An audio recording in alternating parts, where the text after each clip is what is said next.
first got here in the early 60s, the cops, well actually the cop cars were green jade, beautiful big old Buicks, four-door sedans with big 8 cylinders in them, and the cops dressed in khaki, and they were friendly, and well, let me put it like this, they looked friendly, and that was to me that was a big signal that if you know people and you know people's behavior, you don't want to be too friendly with people because they'll think you're a pushover, and that's the way we all looked at it when we were kids. They were just friendly cops who were, they weren't real.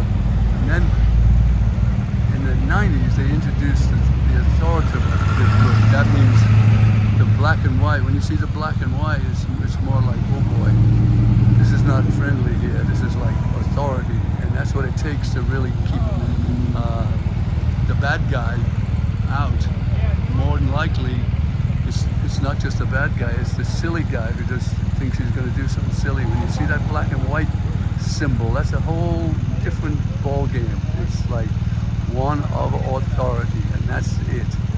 You kind of respond differently when people are treating you, the old folks, the good old boy. Some punk kids think they can get away with it because they look friendly, but this look of authority is essential, especially these days when people are out of control if you let them.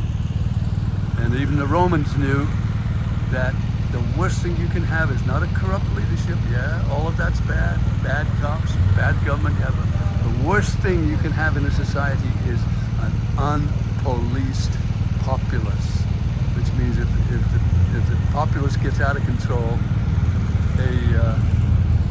that's the worst part of your society. In fact, Caligula, the Roman emperor, shut down the Colosseum, and it stayed shut for 10 years because people were jumping in with the animals and the lions after they'd killed the Christians, and that's where the word bloodbath came from. They would just jump in and cover themselves with blood gleefully and having an orgiastic ritual, and so it was so disgusting that Caligula, one of the allegedly the most corrupt emperors of all, closed it down, and it stayed closed, but it only closed for a little while, because what happened then was crime and everything else went underground, and that's where fight clubs originated, and so they eventually opened it up again. Not as gory, but they opened it up again.